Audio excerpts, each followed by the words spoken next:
बिस्मिल्लाहिर्रहमानिर्रहीम, अस्सलाम वालेकुम। मैं हूं बिलाल अहमद। उम्मीद है आप सब खैरियत से होंगे। अगर आपने डॉक्टर फातिमा रियाज ने जो इंकशाफात, तहलका खेज किस्म के इंकशाफात किए हैं ज़हीर केस में, डॉलर ज़हरा केस में, अगर आपने पहला वाला व्लॉग नहीं देखा तो लाजमी देखिएगा इस व्लॉग के फौरन बाद, क्योंकि मैंने कमरा अदालत में डॉक्टर फातिमा रियाज ने किस तरह एक सूट और 5,000 रुपये उनको रिश्वत दी गई थी वो जस्टिस सलाउद्दीन पवर साहब के सामने रखा। पहले वो सूट रखा, फिर नोट रखा, और उसके बाद वो लिफाफा जो थैली थी वो साथ ले गई। उन्होंने कहा कि ये उनको जेब नहीं देता। लेकिन अब आपको मैं बताता हूं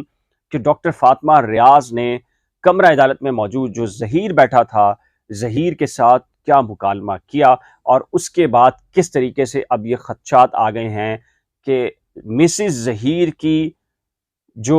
शेल्टर होम है उसमें जिंदगी खतरे में क्यों कर है। मैं आपको तमाम तर तफसीलात बता रहा हूं, और ये वो तफसीलात हैं जो कि कमरा अदालत की हैं। कमरा अदालत में लास्ट बेंच के ऊपर बैठे हुए ज़हीर को डॉक्टर फातिमा रियाज ने क्या बताया, और उन्होंने ये भी बताया कि ऐन मुमकिन है कि सारी चीजें डिस्क्लोज करने के बाद उनकी जान ले ली जाए। और जाहिर है कि उन्होंने एक मुशीर साहिबा के बारे में जिक्र किया और कहा है कि जी शैला रजा ने उनके ऊपर दबाव डाला, ये एक सूट भी और 5,000 भी, और संगीन नौयत की धमकियां दी कि मेरी मर्जी के मुताबिक रिपोर्ट दो, अदरवाइज तुम्हें कत्ल कर दिया जाएगा। अब बात करते हैं, मैं आपको बताता हूं कि जी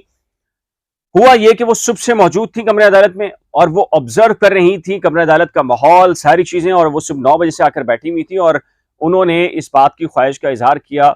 एक वकील साहब को जो कि वहां करीब बैठे थे कि उसने ज़हीर से बात करनी है, लेकिन जाहिर है कि उनका उससे कोई ताल्लुक नहीं था। कुछ देर के बाद जब वक्फा हुआ तो ज़हीर अलग से बैठा था और डॉक्टर जो फातिमा रियाज हैं वो बाहर जाकर बैठी थी, और वो फिर अंदर आई, ज़हीर को ऑब्जर्व किया, 2 मिनट उनके साथ बैठी, और फिर उसको बताया, सारी की सारी रिपोर्ट निकाली, और वो रिपोर्ट निकाल कर एक एक रिपोर्ट बताई कि मिसिस ज़हीर यानी कि मुबैना मुग़विया जो कि शेल्टर होम में है, उसकी कौन कौन सी मेडिकल साइट के ऊपर टेस्ट किया गया है, कौन कौन से उससे सवालात किए गए, और उसकी जहनी कैफियत क्या है। उसने कुछ चीजें बताई हैं जिससे अंदाजा होता है कि वाकई ही जो एक मंसूबा इन बच्चों के, यानी कि इनकी जो पहले गिरफ्त जो ये आए थे लाहौर से, उस वक्त कराची आने, सिंध और पंजाब के बॉर्डर पर कत्ल करने का मंसूबा था, इसी नौयत का अब ये मंसूबा जो है शेल्टर होम में क्या तरतीब दिया जा रहा है, बहुत बड़ा सवालिया निशान है। जो आज गुफ्तगू हुई है, क्या कहा है उन्होंने ये बताया है डॉक्टर फातिमा रियाज ने ज़हीर को कि इंसानों से भी बदतर सलूक शुरू कर दिया गया है उसकी अहलिया के साथ, मुबैना मुग़विया के साथ। खाने पीने में, सोने में, उठने में शदीद तरीन टॉर्चर अब शुरू कर दिया गया है, और अगर वो 1 महीने से 2 महीने भी यहां पर मौजूद रही शेल्टर होम में तो यकीनी तौर पर अगर वो माजी में पागल नहीं थी तो अब वो पागल हो जाएगी। जी हाँ, खतरे की बात जो उसने बताई है, उसने कहा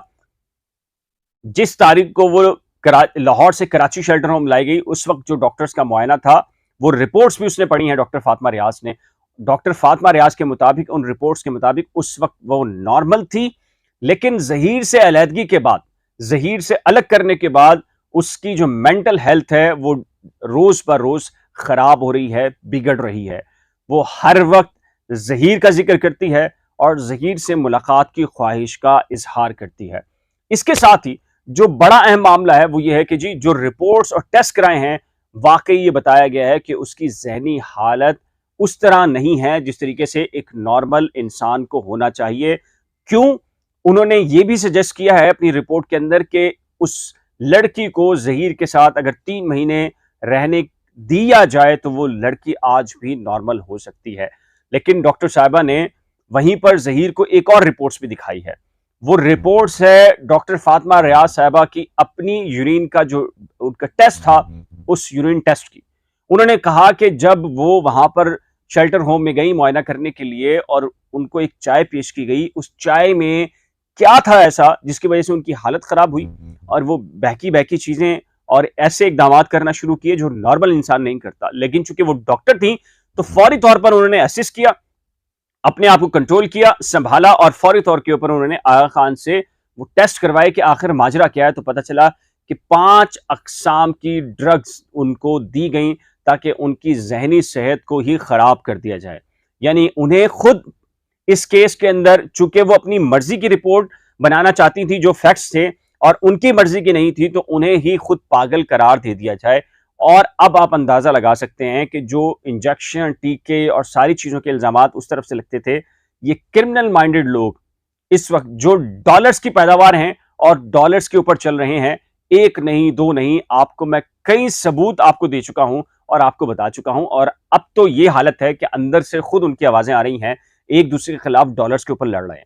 और मैंने आपको ऑडियोज भी सुनाई हैं। ऑडियोज के बाद जब उनको पता चला कि इस हमाम में सारे नंगे हैं और सबकी इज्जतें तेल हो जाएंगी, तो उन्होंने सबने फिर दोबारा से एका कर लिया, फिर दोबारा से इत्तेहाद कर लिया है। और वो किस मुंह से इत्तेहाद किया, जाहिर है कि ना शर्म है, ना हया है, ना किसी किस्म की गैरत मौजूद है, और तमाम तरह इल्जामात के बावजूद वो बाहमी शीरो शक्कर हो गए। खैर, बात करते हैं उसी केस पे आ जाएं। जहीर को ये उसने तमाम तर तफसीलात बताई हैं और कहा है कि उसकी अहलिया की जान को शदीद नौयत के खतरात लाक हैं शेल्टर होम में। शेल्टर होम जो एक अरसे तक शुरू के वक्त बिल्कुल एक नॉर्मल माहौल था, वहां पर उसको आजादाना तरीके से सोचने समझने और अपने ख्यालात का इजहार करने का मौका दिया जा रहा था, लेकिन आहिस्ता आहिस्ता आहिस्ता फिर शेल्टर होम का जो अमला है उसका रवैया चेंज हो चुका है डॉक्टर के मुताबिक। और आपको यह भी पता है कि फैमिली कोर्ट में कोई और था नहीं था, शेल्टर होम के लोग वहां मौजूद थे। एक सवाल पैदा होता है कि शेल्टर होम के लोग, जब कोर्ट ने आपको नहीं बुलाया तो फिर कौन है जो आपको डिक्टेशन दे रहा है और आपको वहां पर जाकर सूरत हाल अदालत में क्या हो रहा है आपको जायजा लेने की बात कर रहा है। यकीनी तौर पर सब मिल गए हैं। और यहां सिंध है, सिंध में एक हिरन को हाथी कैसे बनाया जाता है आपको बखूबी अंदाजा है। और फिर डॉक्टर जो फातिमा रियाज साहबा ने एक नहीं बल्कि कमरा अदालत से बाहर भी, कमरा अदालत के अंदर भी और मीडिया से गुफ्तगू करते हुए शैला रजा का नाम एक नहीं बल्कि कई मरतबा लिया है और कहा है कि इस पूरी कहानी के पीछे वो हैं, उन्होंने थ्रेड्स दिए हैं, उन्होंने धमकियां दी हैं और ये एक सूट और जो 5,000 हैं उन्हीं की जानिब से भिजवाए गए थे। अब अदालत ने क्या इस मामले पर, क्या सिंध हुकूमत जो बिलावल भुट्टो जरदारी हैं वो इनलाइटेड मॉडरेट हैं, और एक ऐसा केस जिसमें डे वन से उनकी मुशीर का नाम आ रहा है, निमरा काजमी ने उनकी मुशीर के बारे में, बिलावल भुट्टो जरदारी जो कि लिबरल कहते हैं अपने आप को, सेकुलर कहते हैं, इनलाइटेड मॉडरेट कहते हैं, उनकी एक मुशीर साहबा का नाम लिया था निमरा काजमी ने जस्टिस मोहम्मद इकबाल कलोड़ा और जस्टिस आगा फैसल के सामने। बजाय इसके कि काश काश उस वक्त ये दोनों जजेस, ये दोनों में से कोई एक जज जो है वो नोटिस ले लेता, लेकिन मुस्कुराकर बात को गोलमोल कर दिया गया, उस वक्त ही नोटिस नहीं लिया गया और अब भी ये अदालत ने नोट नहीं कराया।